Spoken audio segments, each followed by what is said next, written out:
नमस्कार। भारतवर्ष के प्रमुख तीर्थ स्थलों की यात्रा में आपका स्वागत है। आज हम उन अद्भुत मंदिरों का दर्शन करने जा रहे हैं जिनका निर्माण आज से सदियों पहले हमारे पूर्वजों ने किया था। तो आइए इस यात्रा का प्रारंभ महानगरी मुंबई से करते हैं। पूरे देश से यहाँ लोग आते हैं और ये नगरी किसी को नाराज नहीं करती। गेटवे ऑफ इंडिया, भारत का ये प्रवेश द्वार इस समुद्र के तट पर 100 से भी ज्यादा सालों से खड़ा है।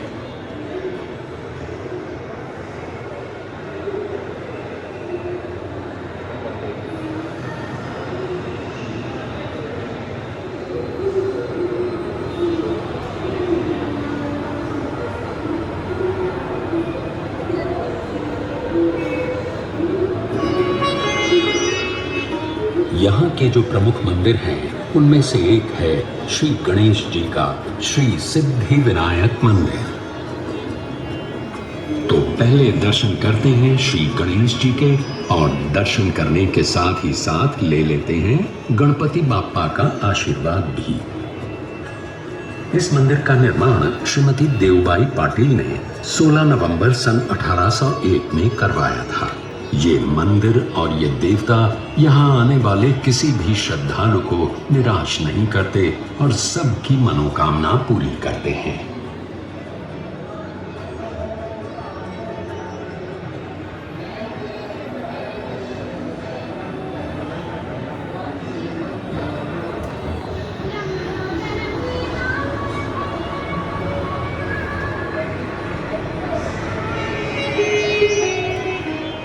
मुंबई से अब सीधे चलते हैं गुजरात। भगवान श्री कृष्ण का ये प्राचीन द्वारकाधीश मंदिर 2000 वर्षों से अधिक समय से यहाँ बसा हुआ है। मान्यता ये है कि द्वारका नगरी में भगवान श्री कृष्ण का निवास ठीक इसी स्थान पर हुआ करता था। गोमती नदी के किनारे बसे इस मंदिर के 2 द्वार हैं, मोक्ष द्वार और स्वर्ग द्वार। 4 धामों में से एक है ये द्वारकाधीश मंदिर। हर साल यहाँ कृष्ण जन्म का उत्सव बड़े धूमधाम से मनाया जाता है।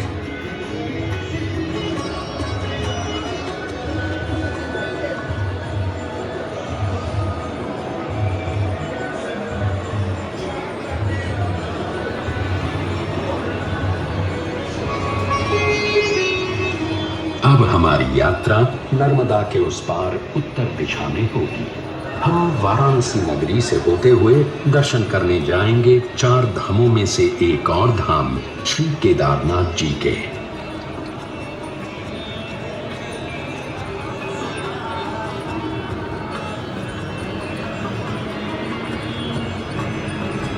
केदारनाथ शिव जी का मंदिर है। इसे खुद पांडवों ने बसाया था ऐसा माना जाता है। आज का जो मंदिर है उसकी रचना 1200 साल पुरानी है। इस मंदिर के द्वार हर साल केवल अक्षय तृतीया से कार्तिक पूर्णिमा तक यानी लगभग 6 महीने खुले रहते हैं।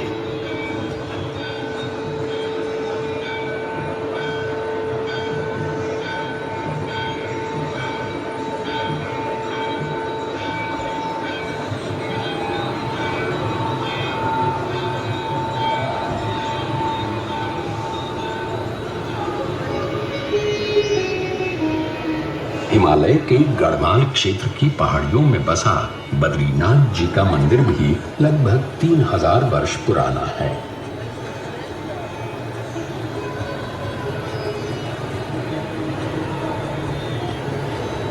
भगवान विष्णु के इस मंदिर का उल्लेख महाभारत, भागवत पुराण, पद्म पुराण इन सभी ग्रंथों में पाया जाता है। तो आइए दर्शन करते हैं श्री बद्रीनाथ जी के।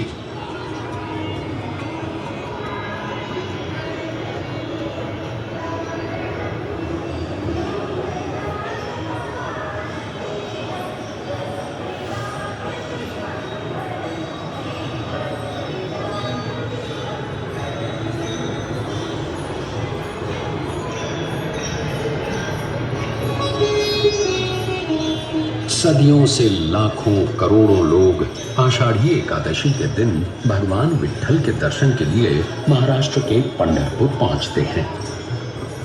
भगवान विट्ठल की इस वारी को कौन नहीं जानता।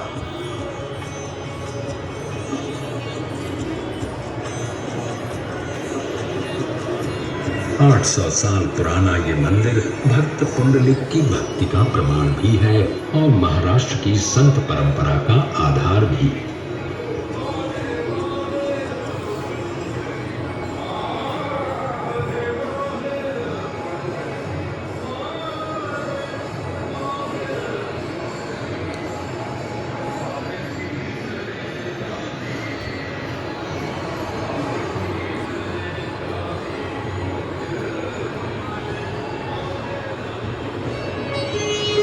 महाराष्ट्र से अब सीधे चलते हैं जिंदा दिल पंजाब के स्वर्ण मंदिर में।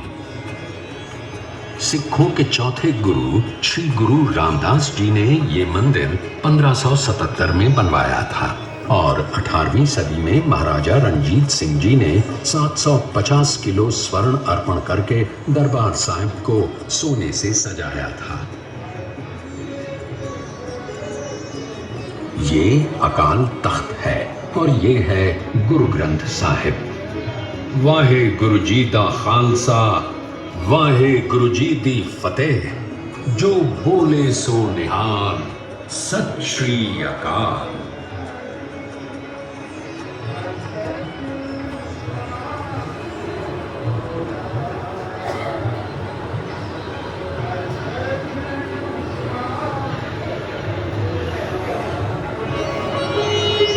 हमारा अगला पड़ाव है पुरी का जगन्नाथ मंदिर, जिसमें बसे हैं साक्षात भगवान श्री कृष्ण यानी जगन्नाथ, बलभद्र यानी बलराम और सुभद्रा।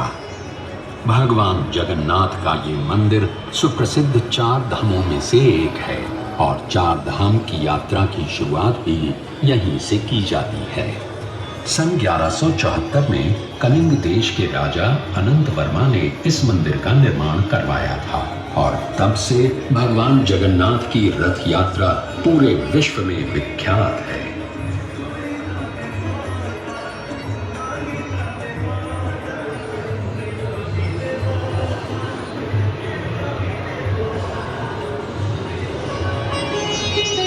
अब चलते हैं दक्षिण भारत के मीनाक्षी मंदिर की ओर।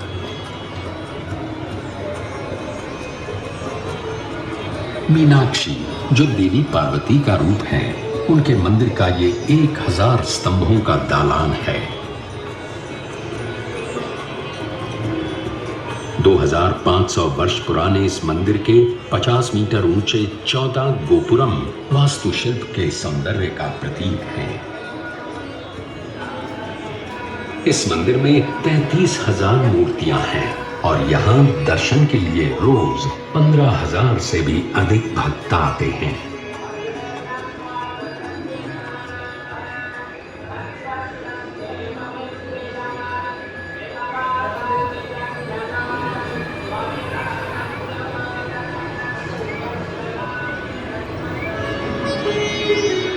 आंध्र प्रदेश के चित्तूर की ये पहाड़ियां हमें पहुंचाएंगी भारत के सबसे प्रसिद्ध मंदिर तिरुपति बालाजी के दर्शन के लिए।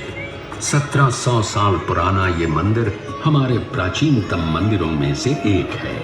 इस मंदिर में संस्कृत, तेलुगु, तमिल और कन्नड़ भाषाओं में इतिहास बताने वाले 640 शिलालेख हैं और 70,000 से भी अधिक भक्त यहाँ प्रतिदिन श्री बालाजी का दर्शन करने आते हैं। तो आइए हम भी श्री बालाजी के दर्शन करके उनका आशीर्वाद प्राप्त करते हैं।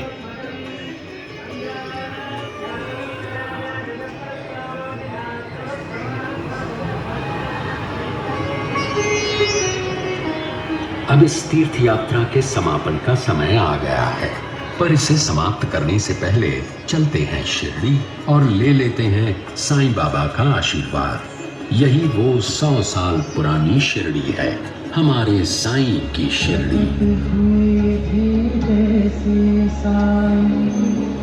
निकल गई किसी बांध गए मोरे मन श्रद्धा की हो।